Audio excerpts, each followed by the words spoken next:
Welcome back to the channel. In this video today we'll be going over the Magicka Necromancer for Elsweyr. I'm loving the class. It's been relatively fun to play.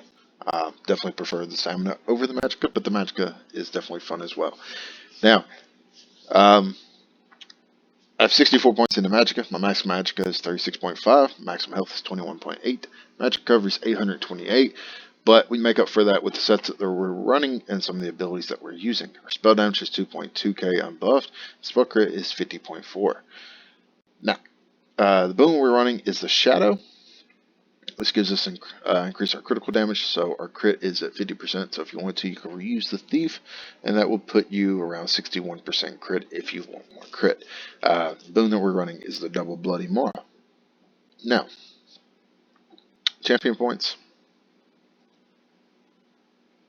23 into Warlord, 29 into Sprinter, 13 into Bashing Focus, 64 Tenacity, 64 Arcanist, 26 Shadow Ward, 51 Tumbling, 66 Elfborn, 64 Elemental Expert, 18 Spell Erosion, 21 Staff Expert, 61 Master at Arms, and 40 Thermometer, 28 Ironclad, 23 Spell Shield, 25 Light Armor Focus, 64 Hardy, 64 Elemental Defender, 43 Quick Recovery, and 23 Bastion.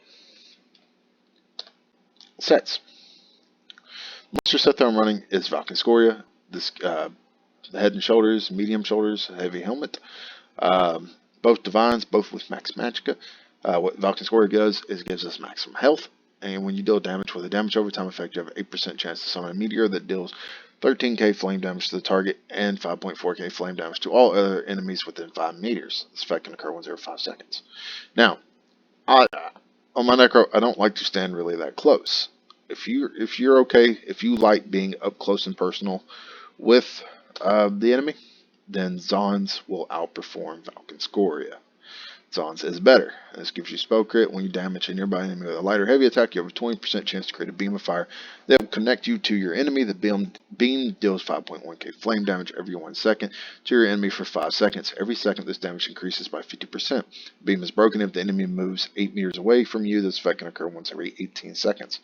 So, because I don't like being that close on the Necro, I tend to use Valken Scoria. Other sets you can run is Alambris. When you deal adds Max Magicka. When you deal Flame or Shock damage, you have a 10% chance to summon a Meteor Shower of that damage type that deals 1.6k damage to all enemies within 4 meters every 1 second for 5 seconds. Each effect can occur once every 8 seconds. So, Alambris, Zons, Valken Scoria, even Grothdar, it's a good set to run. Those would be my choice in the monster sets. Of course, I like Valken Scoria mostly.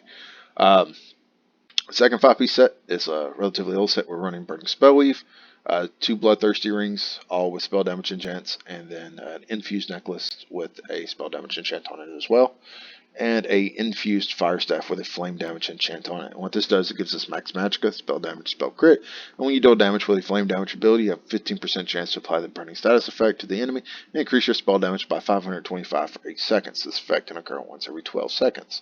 So, and then if you Burning Spellweave comes from City of Ash 1. If you don't want to run this, if you don't want to really, if you don't like the set, you can always go with Mother Sorrow. Or Moon Hunter is really nice too, but you have to run Alchemy Poisons. Scathing Mage tends to proc more often than on the Necromancer than I found over most of outside of Nightblades. This one tends to proc quite a bit for me. So, if you're using, I will say this, if you're on a class that is using Ellie Weapon, I don't know why, but Scathing Mage will not proc for me. I don't know if it's just a problem with me or mine in general, but it just won't proc for me. So, keep that in mind. Second 5-piece set we're running is the Trial set is the Light Armor set from the new Trial, False Gods. This is not the Perfected version. The Perfected version gives you more Max Magicka, which you can get that just by simply running on Vet. But if you do not have a Trial team that can get you through Vet, then this is the normal. This is the one you get for doing it on normal. What this does is it gives you spell crit, gives you minor slay at all times, increasing your damage done to dungeon, trial, and arena monsters by 5%. Gives you spell critical. spell damage, and then reduce the cost of your magic abilities by 8%. When you kill an enemy, you restore 2.1k Magicka and gain Major Expedition for 8 seconds, increase your movement speed by 30%. This is the Vicious Opinion set for magic users. I've been waiting for a set like this for a long time, and I'm absolutely loving it. Then on back bar, of course, we have a Maelstrom Inferno Staff infused with a shock damage enchant. Your light and heavy attacks deal an additional 1.3k damage to enemies and your wall of elements. Now, skills. Well, let's go over your other sets. False Gods is a really nice set. If you want to go for more damage, Mental Soria does do more damage overall, but it's not. Sometimes the stacks will drop off. They're not really necessarily hard to build back up, but it can. But this right here, you don't have to worry about it. You restore stamina, plus we don't have a high magic recovery as it is. So the False Gods is really nice, and I'm loving it on a Necro. If you don't have a trial team, you don't do trials, then Moonhunter comes from Moonhunter Keep. It's a nice little set, but you do have to run Alchemy Poisons. Scathing Mage works nice with Burning Spellweave. There's Mother's Sorrow. There is Julianos isn't necessarily a bad set. Let's see, when it comes to trials, Moon Dancer is relatively nice as well. I used to run it a lot on Magicka because it gives you spell damage or it gives you magic recovery. But with the Britain's passives, I've tend to have gotten dropped off of that. IE doesn't really work too well on a Necro because you actually have abilities that put that trigger minor vulnerability. When it comes to overland sets, Spinner's Garment isn't bad. Gives you spell penetration. Mother Star, of course, gives you tons of spell crit. Let's see. Maybe Way of Martial Knowledge isn't necessarily a bad set. When you deal damage, you cause the enemy to take 10% additional damage from the next attack. That can occur once every 4 seconds.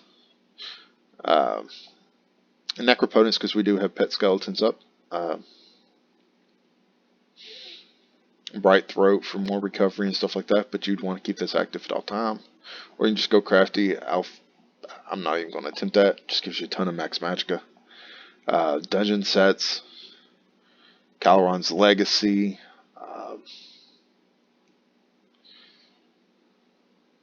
Flame Blossom. Let's see. Yeah, so that would be just about the sets I can think of. I mean, I think you can even do Icy Conjurer, because you do debuff the enemy, so this could work pretty well with that. So, skills. The first skill we're using is Ricochet Skull. Now, this is our main spawnable. You lob an explosive skull at an enemy dealing 8.3k flame damage. Every third cast of this ability deals 20% increased damage and will bounce up to 2 times to other nearby enemies. So this right here will allow us to trigger Burning Spellweave as well, along with not just our Wall of Elements. This will do it as well. Stalking Blast Bones. Summon a flaming skeleton from the ground at 2.5 seconds. The skeleton runs after the target and explodes when it gets close to them, dealing 13.1k flame damage to all enemies nearby. Every second, the skeleton spins chasing its target, increases the damage of the explosion by 10% up to maximum 50% more damage. Creeps a corpse on death. So, again, we have quite a bit of stuff here that can proc Burning Spellweave. Then we have Skeleton Arcanist. Unearth a skeletal mage from the dirt to fight by your side for 16 seconds. The mage attacks the closest enemy every 2 seconds, dealing 2.7k shock damage to them and all other enemies nearby. Creates a corpse on death. And then this right here is Mystic Sight. Violently drain the last spark of life from a corpse, dealing 24.9k shock damage over 12 seconds to all enemies around the corpse between you and the corpse. You also restore 2.8k Magicka over 12 seconds while siphoning the corpse. While slotted, your damage done is increased by 3%. And we have Major Inner Light on our front bar. While slotted, your max Magicka is increased by 5%. You gain Major Frost, increasing your spell critical rating by 2.1k. And then we have Fiery Rage on our front bar. Dealing create a catalytic storm at target location that builds for 2 seconds and lay waste to all enemies in the area, dealing 9.1k flame damage every 1 second for 7 seconds. So these abilities, what they look like. how you would use them. So this is pretty much your main spammable. You're going to cast this more than anything before you switch bars. So, and as you can see, it hits relatively hard. So it's not as hard as the diving bird from the warden, but it can. So now your your blaster here, depending on how far you are, you may want to cast it every couple abilities. If you're close, then it's not really going to matter that much. But if you're far off, then it's going to take a minute for it to get to him. So you might want to cast a few abilities, and then once it hits, then summon it. Your Arcanist, you just bring it up next to you. It'll hang around for 13, 14 seconds and just blast. And then, of course, when it goes down, let's see, there's that. Let's bring this back up. So, of course, when it lands, it makes a bomb. And then you can siphon off of it, and it deals shock damage as well. So, and that lasts for a good minute. Or, well, not really for a minute, but like 15 seconds or so. So, your Wall of Elements, basic, standard ability. Then you have your Graveyard. These are all relatively nice. So you're pretty much just going to set these down. You're going to bar swap. Get your Arcanist up. Just so you know, these are kind of what the abilities are going to look like. And it's going to take a minute to get it work, but usually when this goes off, if there's a dead body on the ground, then you can siphon, but once it hits, you can normally hit siphon off of it and just pull it back up. And then, of course, just rotate and keep it going.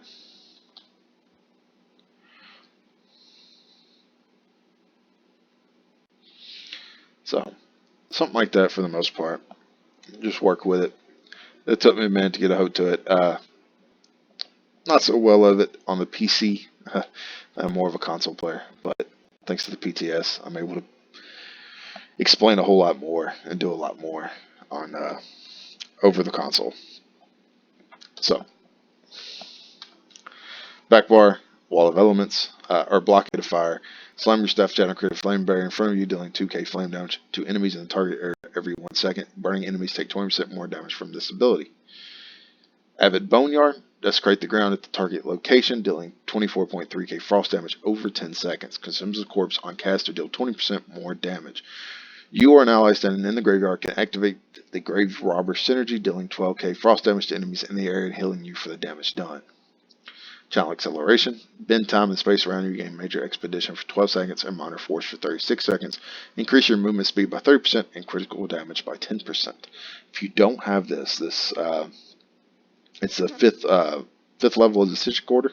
If you don't have that, then you can always use Rearming Trap. You will have to be a little closer. So, you will have to be a little closer to lay down Rearming Trap. So you can just, if you're going to be that close using a Rearming Trap, I would go ahead and use Zons over Valken Scoria. Dampen Magicka, surround yourself with a net of magic negation, gaining a damage shield that absorbs 10.9k damage for 6 seconds. Damage shield strength capped at 50% of your max health. Each piece of light armor worn increases the amount of damage absorbed by 6%. And then we have Inner Light on our back bar as well. While solid, your max magic is increased by 5%, and you gain major prophecy, increasing your spell critical rating by 2.1k. And then our ultimate, this is the main ultimate that we're going to be using, is Glacial Colossus. Unleash a frostbitten flesh Colossus to pulverize enemies in the area. The Colossus smashes the ground 3 times over 3 seconds, dealing 9.9k frost damage. With each smash, the final smash stuns all enemies hit for 4 seconds.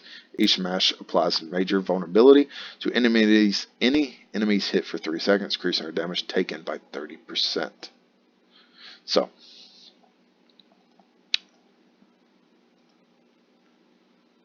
we'll go over skills and stuff. I think I've covered, just to recap. If you don't have trial sets, Mother Sorrow, I would just go ahead and swap this out for Mother Sorrow, or Juliana's for more spell damage, but Mother Sorrow would be my main one. You can run Silk of the Sun. You can go with, it's not really enough lightning damage to go with Netch's Touch, but there's tons of flame damage, so Silk of the Sun wouldn't hurt nothing. Burning Spellweave, you can go with Scathing Mage, you can go with Moon Hunter here. Flame Blossom isn't a bad set. Calron's Legacy. So, but yeah, that is pretty much the Magicka Necromancer. So, until next time, take care.